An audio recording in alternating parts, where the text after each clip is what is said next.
The brand new TAYLORMADE P790 UDI against the not so brand new TAYLORMADE GAPR Lo.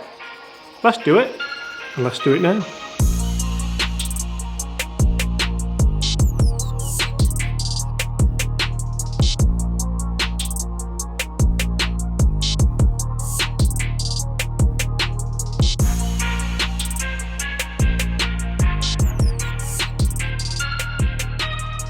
Hi everyone, my name's James Robinson. How are we all doing? On this channel, I bring you guys golf related content every single day that helps you raise your game, lower your handicap, but hopefully just gets you enjoying golf a ton more. In this video, I'm talking to you about the 2019-2020 TAYLORMADE P790 UDI driving iron, and I'm going to compare it with the TAYLORMADE GAPR Lo driving iron. Guys, before we get started, hit those comments below. Who here is using a driving iron, who's using a hybrid, and who here still likes to use a 5-wood?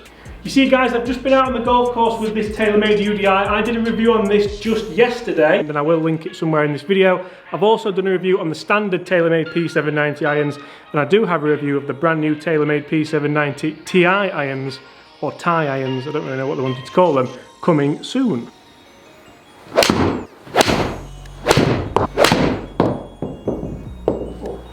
Now it has got to be said that the whole TAYLORMADE P790 range has had a bit of a facelift and it looks beautiful. That's not why I'm doing this video, but I would just like to get in that I think it looks absolutely stunning. But does it look too good? You see, my worry is that some people may go and get this iron, may go and try this iron, hit a couple of good shots with it and then think, well, I could hit one good shot with it, so it deserves to go in the bag, right? And my only worry with that is that people who maybe shouldn't be using this iron will be using this iron, and it might not work out as planned.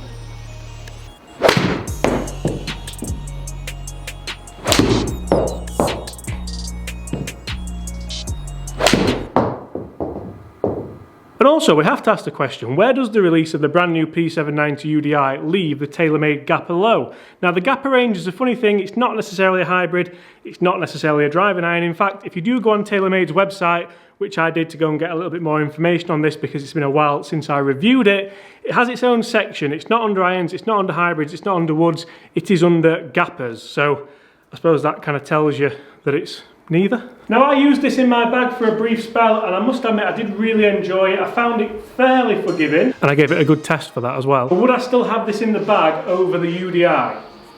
Let's find out.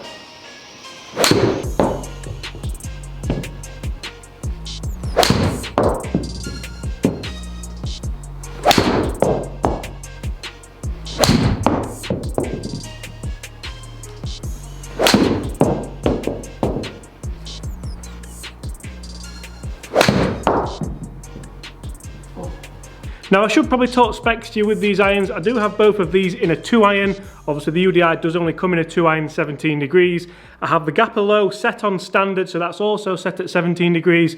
And I must say, one of the big benefits that you do get with the GAPR over the UDI, you do get that adjustability. You can tweak the loft up or down depending how you want to play it. So say if you went to play links golf on a really windy day, you could crank this down to about 15 degrees and really send out some absolute knuckleballs. But then on the other hand, if you're playing a golf course where you want to get it high, you want to get it landing soft, you can crank that loft up to about 19 degrees and play it as more of a hybrid.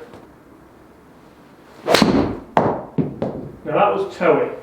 Very toey. Now the first comparison I'm going to make is the looks, and you'd have to be kind of pretty visually impaired to not notice that the GAPR is black and the UDI is kind of a standard chrome iron colour. When you put them both down at the golf ball, I much prefer the black head. I think it just kind of settles me a little bit more, and actually it makes it look that little bit more forgiving. That, and you have got quite a bit of real estate behind the club, as opposed to with the UDI you've just got what basically looks like a jacked up 2-iron. Because that's exactly what it is. The top line on the UDI is way thinner than with the GAPR Lo, and like I said, you don't have anything behind it, just a nice, pure, traditional looking iron. And that's obviously going to appeal to a different number of people, isn't it? Some people are going to want that real thin top line, some people are going to want that little bit of help behind it, and I must say, the blade length looks exactly the same. You can't really tell any difference in the blade length, because as I've just said, it looks exactly the same. Both clubs do have real minimum offset, so you do get that kind of tour-proven, tour-inspired look. And to be honest, if you put one of these in my bag and said this is the only driving iron you're going to be able to use for the rest of your life, it really won't bother me that much because I do think they both look good in their own way. Oh, that's the one you want. Oh, stop it. And you see, for how unforgiving I feel like this thing may be, you always hit that one. You hit that one where you just think, I can't not have this thing in my life. Oh. And another one. Obviously, one of the big talking points with TaylorMade and their Iron Rangers at the moment is speed foam. Both these clubs are speed foam injected, so you do get enhanced ball speed wherever you hit it across this face. Both of the clubs also feature the through slot speed pocket, again for enhanced ball speed across the face on off-centre hits. So we'll hit some more shots and round this comparison up. Let's see exactly what TaylorMade say about these clubs. So the GAPR LO, TaylorMade say, has a low forward CG for extreme distance with a low penetrating trajectory. It has a smaller player's profile for excellent shot shaping and workability. It also has a mid-thin sole which provides maximum versatility and flight control. But what about the UDI? The UDI incorporates direct feedback from their top tall athletes. The P790 UDI features minimal offset, a straighter top line and a refined shaping for a much cleaner look at address. As we mentioned, both clubs feature the speed foam. The UDI features a low profile tungsten weighting which is designed for a lower CG and a higher launch. Just like in the standard P790 irons, it consists of a thin wraparound forged 4140 face and a soft carbon steel body designed to deliver explosive distance and forgiveness.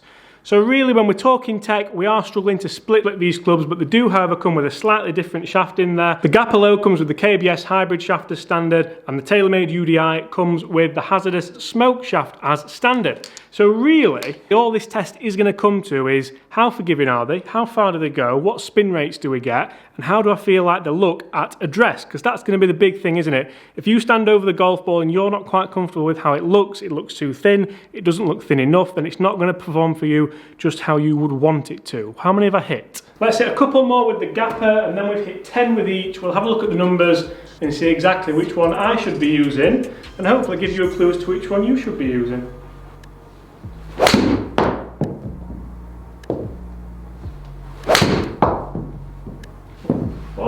So that's 10 shots hit with both the TaylorMade P790 UDI and the TaylorMade GAPR LO.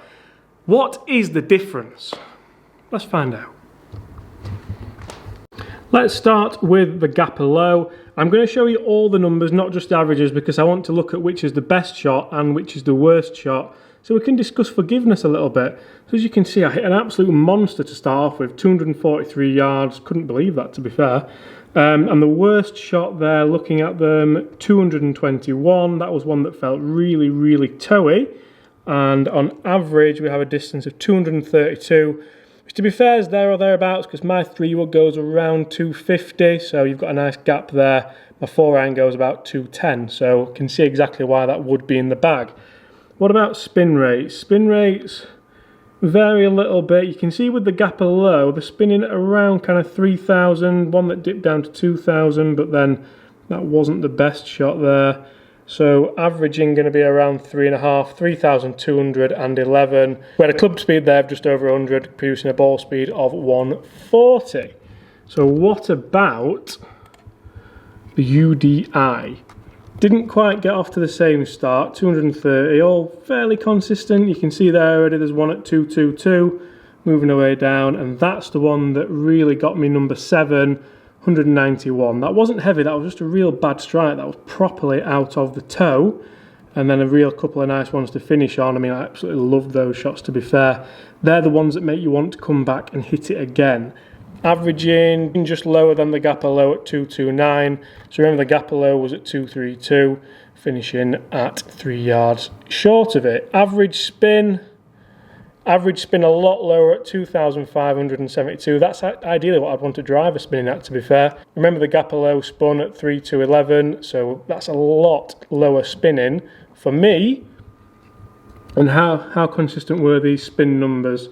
You can see, again, kind of starting off around the 3,000, and then they really dipped to kind of like 2.2, 2.1, 2,000 on the nose, even a sub 2,000 shot there. And also, guys, I should mention the dispersion as well. I mean, obviously, over 230 yards on average, I'm not expecting to pipe these all straight down the middle.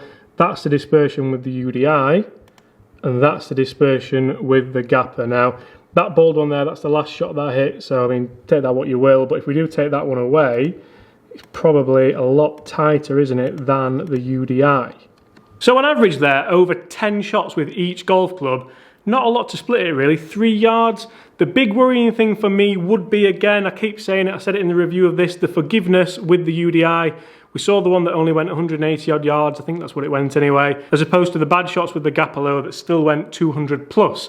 And that's really kind of the be all and end all for me. If you're a really good ball striker, if you're a real low handicap, you're wanting something for off the tee that you can just play a knuckleball with. We saw the spin numbers with the UDI. They were so low. That's exactly what TaylorMade are wanting to do with this iron. That's exactly why people will be buying this iron. It's a low trajectory shaft. It's a low spin head. It's just want to get it out there almost like a Tiger Woods stinger. But the GAPR LO for me is a lot more forgiving. It just kind of sits a little bit bigger down at the ball as well. So if you're hitting a shot under pressure, you do have that little bit behind it, which for me gives me a little bit more confidence.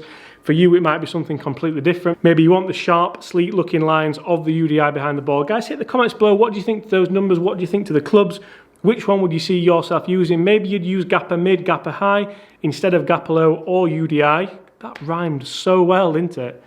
Oh, I'm in the wrong profession. I think personally as well, with the adjustability on the GAPR LO, that sort of takes it for me as well. I do love the black looks on there as well. It would be interesting to see if we did see a black TaylorMade P790 UDI, just like they did the kind of black P790 irons, wouldn't it? Because they looked absolutely sick last year. Although I know that we didn't see the UDI in that, so that's probably not going to happen, so just forget that now. Guys, thank you so much for watching. I do hope you've enjoyed that. I have really enjoyed hitting these clubs. Like I said earlier, if you put one in my bag and said that's the only driving iron you're allowed to use for the rest of your life, I really wouldn't have a problem with that. They're both really well made. They both feel fantastic when you get them out of the middle.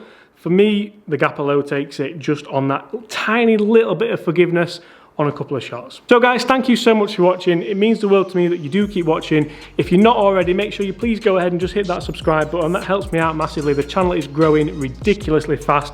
Leave a like if you enjoyed the content, because that lets me know that you enjoy this type of content. And if nobody likes it, I'll stop making content like this and maybe move on to something else. Hit the comments below, which one could you see yourself using? And as always, I'll see you tomorrow.